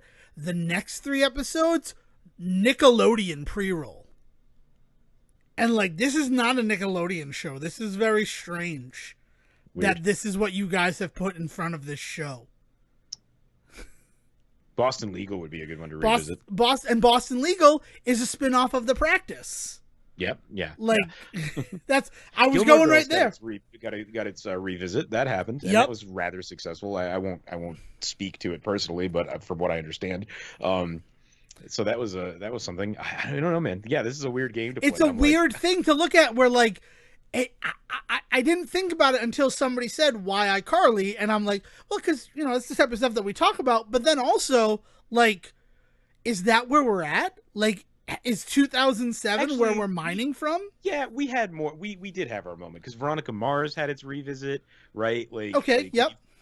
We've gone back to things like Torchwood has had a weird revamp. Skins got retried again. Like there's definitely stuff now that I'm thinking from that I just didn't realize was in the 2000s. I think of them as being later just because of the ways in which I kind of turned off from TV for a while and then came back to TV and rewatched a bunch of old stuff. Especially when it comes to the British television stuff that we weren't quite watching over here. But then because what was the one that was kind of like Skins, but was much more comedic. Shameless had its revamp. But that's not the one I'm thinking of. It was the one about the 3 boys that everybody loved. And they ended up with a couple movies. In-Betweeners. Thank you. There's 4 boys in the In-Betweeners. 4 boys. How dare you? How dare you forget?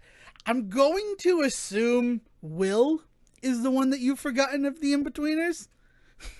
Well, who are the 3 that end up then going on to do Chickens? That show was super good. I've never seen that show. I've just seen In-Betweeners. It was like a 1 season thing about these 3 guys back in World War I that play sick so they don't have to go to war, and they end up being the only 3 boys, like 3 men in town that don't go to war, and the entire series is just them in a town full of women just shitting on them for like 6 episodes. Wow, I want to watch that show. I feel like if Will's not a part of that, if the actor who plays Will is not part of that, then you don't really have that show. So Joe Thomas, Simon Bird, and Johnny Sweet were the 3. So Simon Bird is Will. Okay, well, definitely was not the one I was not thinking of. Yeah, those are the 3 that I think of when I think of the In-Betweeners and Chickens, as and the In-Betweeners movie. Like, I think of those 3. I don't know who the 4th. The second In-Betweeners movie is not good.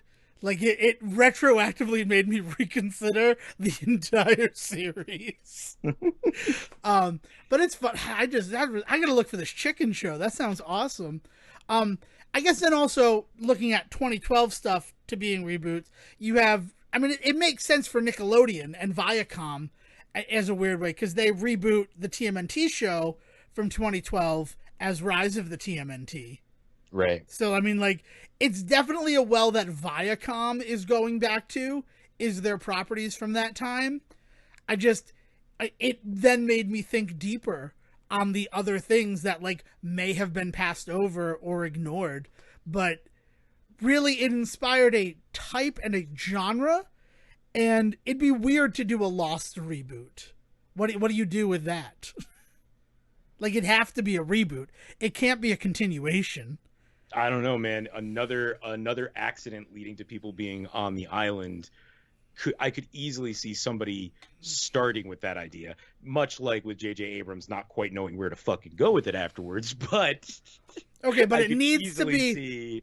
It needs to be a space station falling and landing on the island. That's the next logical step from plane, is spaceship. Yeah, okay. So spaceship lands, and then it lands in the water, and then the only place they can get to is an island nearby, and then Hurley is there just chilling out with the bear, right? I want Harold Perrineau there somehow. Yeah.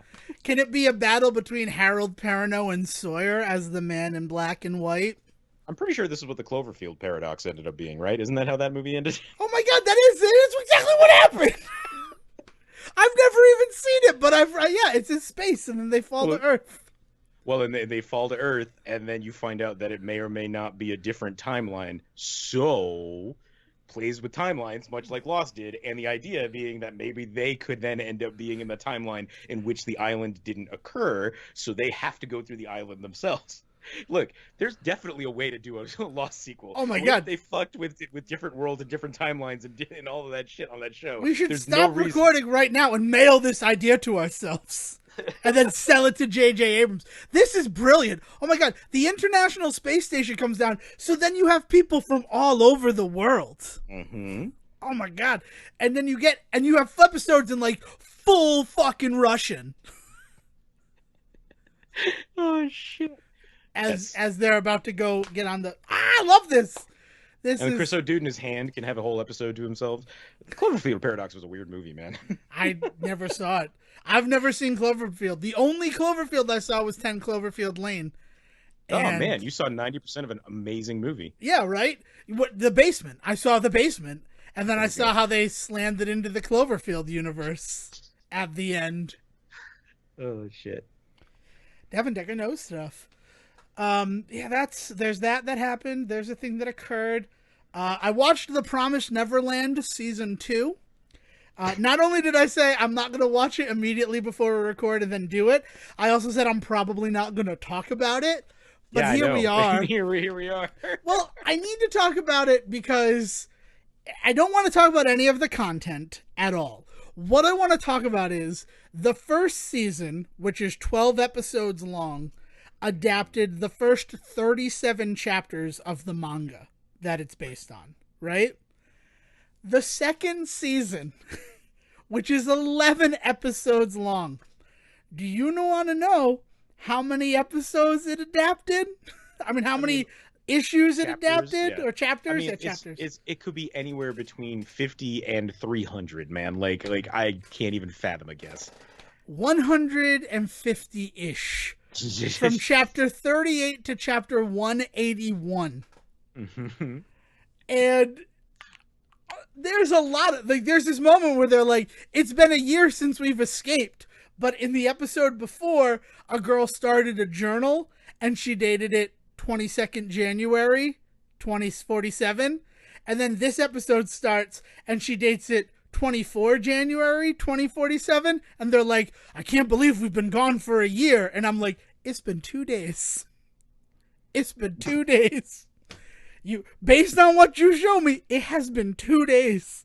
And then there's even like, oh, that guy, he's freaked me out. Yeah, but he's been kind to us in the 6 months that we've been here. And I'm like, see, even that messes with the timeline. You son of a bitch. Promised Neverland show. But it's just, it was weird watching the first season, which was so good because it told like a story in like a small amount of story, to the second one and just being like, how did this happen? How are we here? Is there any indication that some of this is lost in translation? Like, is it just that the dubs are just way off, or no? Like, it is like there are people who are upset at it because they cut out like a whole arc from the manga is just ignored, and it gets to a part where like you find out about like a testing lab where people were tested, and it's like, oh, I bet that was like full issues in that lab, as opposed to like 2-minute flashbacks in 2 episodes. We have been really spoiled with, like, I mean, things from like One Piece and Dragon Ball, where like they will sit there and meticulously do every single issue of the manga as an episode, like even if nothing happens. Even if it's just fucking Goku just like pumping his arms for 30 minutes and like screaming at the earth, like we will see it in those shows. And this is such a hard swing in the other direction. I'm not saying that like this is the right way to do it either. It's just that like we're so used to, or we're as audiences, we're so ready for like an anime to take its time to tell a story that this is fascinating to me to hear about one that's just like, fuck it, let's do this, let's do that, skip to that. It totally feels like they were told, congratulations, you got a second season. And they're like, yes! Wow, man, we put so much heart and soul into the first season, and now we get to continue with it. And they're like, but you only have one more season. Yeah, you gotta get to the end, so guys. Sorry. You gotta finish the story. And you also have one less episode. I mean, at least it's not going the whole Full Metal route. Like Full Metal Alchemist, I love that series with my heart and soul, and I mean the original one. Despite the fact that what happened on that show is they eventually caught up with the manga and then ended up having to like Game of Thrones style just make up an ending because they didn't have anything left. And like you could tell there's a moment in that series where like, oh, okay, we're just doing this now. We're just gonna end the story now. Okay. Like Yeah, I recently found out about that. That like Brotherhood is an actual like actually, yeah. true What adaptation of the happens manga. yeah, what happens in the first 52 episodes, or the only 52 episodes of the original series of Full Metal Alchemist, Brotherhood covers in, if I'm not mistaken, 13 episodes. That makes sense. I can see that Yeah, happening. yeah. That's crazy. But yeah, it's just one of those things where like I everybody talked about how Promise Neverland was back and they were pissed because they had taken such liberties with the Yeah. timeline. And I'm like, well, I need to wait until I have everything available. And the last one aired on Adult Swim last week. So Right. like this weekend was I'm going to watch all of Promise Neverland. And it was still good. Like it still elicited an emotional response from me and I enjoyed my time with it. But you could tell that like this was not given any space to breathe. Ooh, I'm only just kind of cursory Googling about it just so that I can keep up with you. But apparently there's some stuff on here about it being postponed and like affected due to COVID Yeah. over the year. So like is some of this also that, or like does it feel like maybe they walked away for too long, came back and forgot what they did? I mean, kinda. Like the Yeah. fourth episode ends like starting a storyline, like, oh, this is gonna be good. And then you come back in the fifth episode and it's like, what? Like, and that's where the difference is. The fourth episode is her starting her journal on the 22nd of January, and then the next episode, 6 months have apparently passed, and they've set up a new headquarters. Oof, weird. And I'm just like, oh, okay.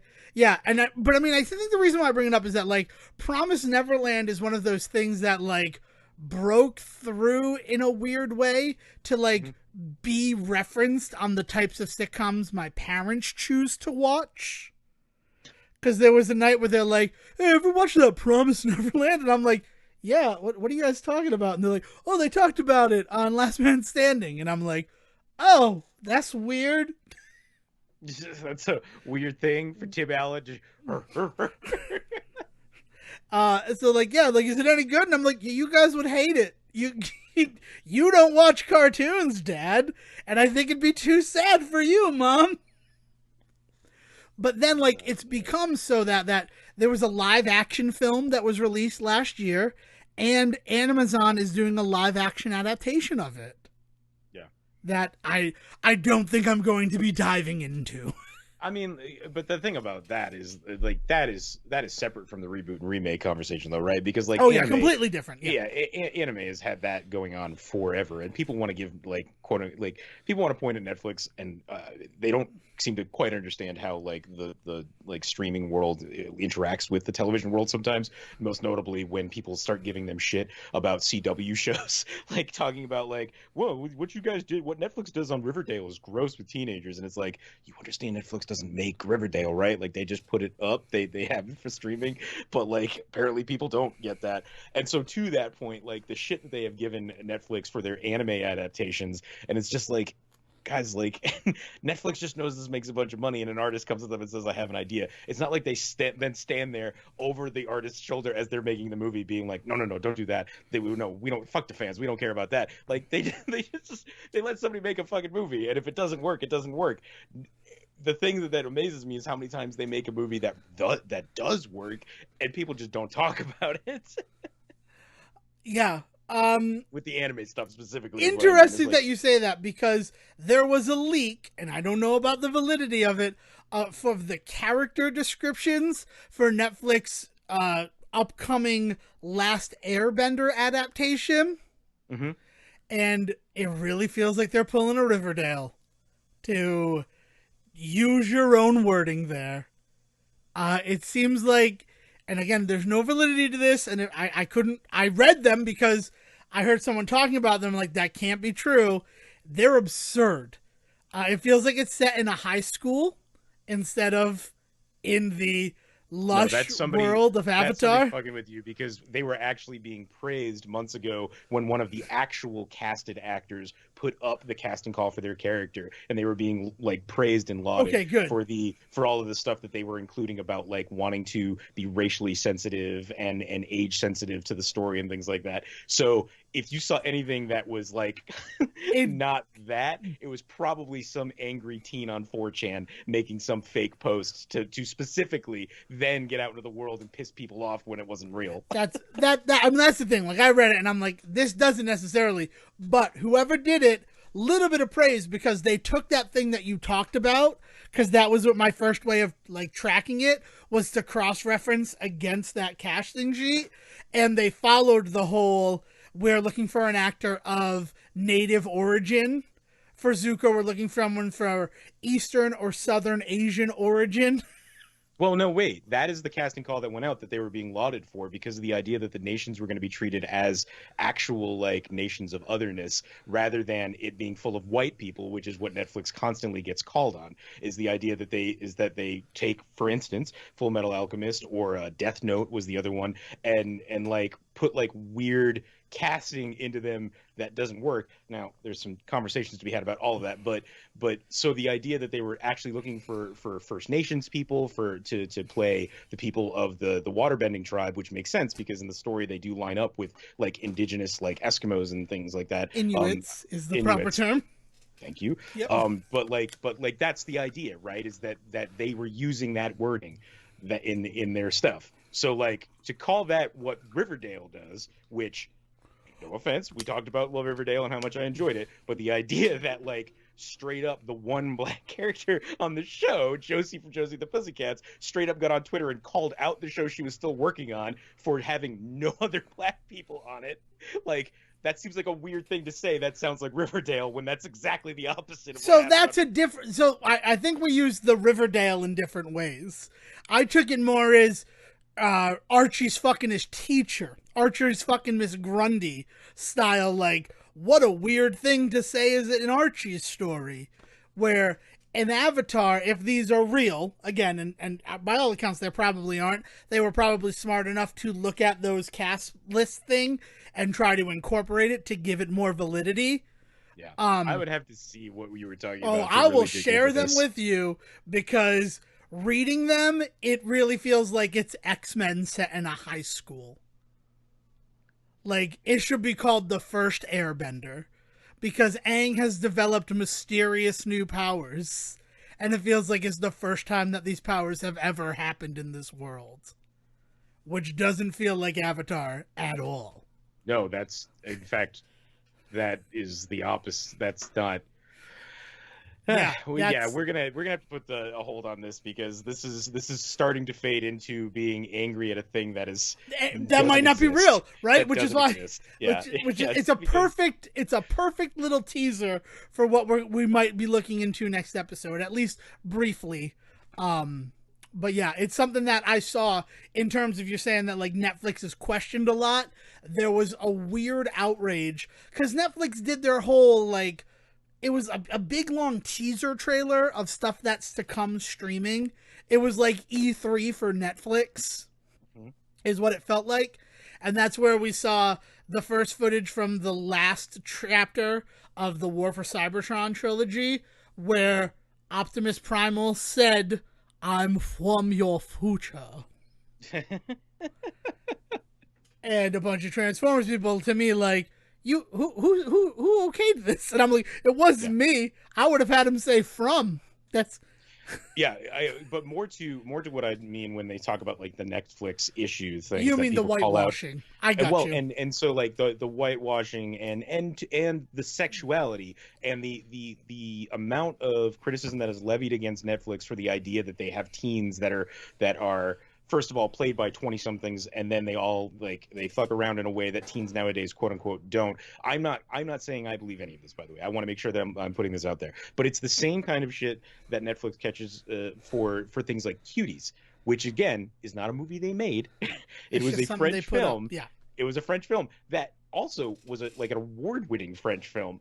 So Netflix coming in and saying we are going to stream this in the States, shouldn't have surprised anybody. But the amount of crap that they caught as if they created it, and the amount of people online who talk about that movie as if the quote unquote directors at Netflix, or the business board meeting nonsense at Netflix about how they must have sat around and just and what was the exact wording, like not slathered but drooled over pictures of little girls. And it's just like, you understand that they weren't involved in the making of this movie, right? Like they just they saw an award-winning film that was foreign, and they decided everybody else is putting money in to possibly host it, why don't we? And then they won that, and then they put it up. That's how that works, guys.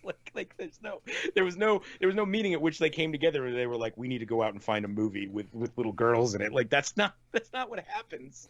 I mean, hopefully that's not what happened, but it actually kind of felt like everybody else was playing a prank on Netflix. Like, oh, we're gonna finally get you, Netflix. Well, but that's what I mean, right? Yeah. Is it starts with one or two people on the internet who do know what's up, but they like either make jokes or mislead. Is the other dastardly side of this, is that some people have these conversations specifically to mislead people who don't know what's going on, and to talk about this sort of shit. So yeah, so that's the other thing about all of these reboots and remakes, is I feel like we are also starting to hit a phase where people are being very careful about what they pick and choose, because they want to make sure that they are not going to get caught up in these kinds of conversations that existed or should have existed 15 years ago. We're now having about these things from 15 years ago. Like iCarly felt safe to bring back. I don't know if there's anything that I can point to that I want to see brought back right now. You know, I think about the fact that they've wanted to like remake IT Crowd for years, and now that is just completely That off should the be table. dead in the water. Yeah. Right, exactly, right. So it's that same idea, is like, I don't know if there's much I want to go back to that really merits, like it's not really worth that, you know. And you know, maybe I'm misremembering some stuff, maybe there is one or two highlights out there, but like I think of Hilary Duff and her putting like a lot of caveats on if they ever went back to Lizzie McGuire, right? And she's like, if we do Lizzie McGuire, we're going to do this the way that we should do this. Like we're going to do things like recognize transsexuality and LGBT like people in the world, and I'm going to deal with real world issues for women and things like that. And mysteriously that seemed to disappear. How dare Right? you not let us give people a cookie cutter, sparkly version of the world? Right.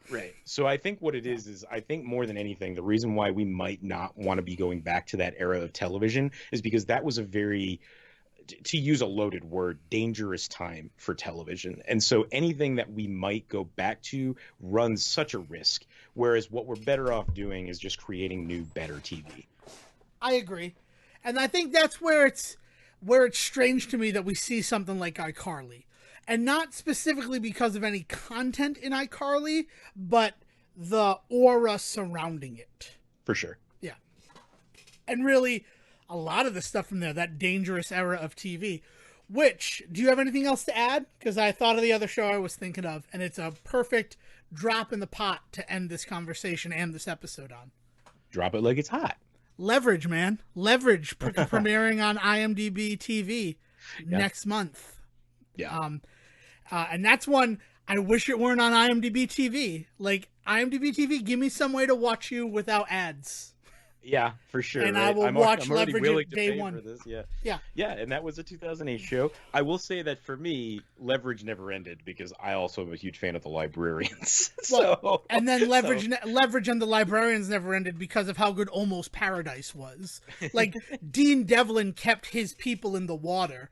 And the fact that Noah Wyle is coming back for the Leverage reboot, and he's replacing Timothy Hutton, like, I'm stupid excited for it. Well, and the hinting at, you know, they haven't made anything like official, but the hinting at the fact that like the old team is not gone. Like this is going to exist in the world in which the old team also existed. So like we could see them from time to time. Every member of the old team is in the preview for the series, but Timothy Hutton. Yeah. So I think that's just for the opening episode. Well, I think the opening episode is going to be them passing the torch. But then if they're there, why wouldn't you use them? At some point in the future, if somebody wants to come in for a guest appearance, right? Or got, you know, if they could ever get Timothy Hutton to just show up, even on like the phone or something, right?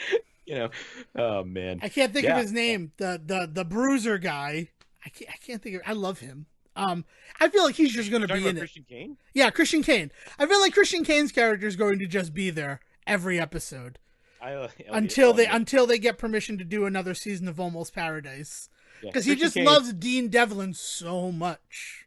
I love that dude. He's got his country music career in addition to this. Like, that's the other thing that Christian Kane does. Like, he's got other shit going on. So as much as I would love the idea of him just being around on set all the time, just in case they need him. Dude, I think that he's going to be an actual character. After watching Almost Paradise, have you seen Almost Paradise yet? It's up on IMDb TV if you want to do it. 10 of the greatest episodes of television ever. Yeah. Like, really, double thumbs up. But that's the story and a discussion for another time. So, if over the next week you have any aught shows that have gotten a reboot, remake, or reimagining, you can send them to Siege at Siege versus the World.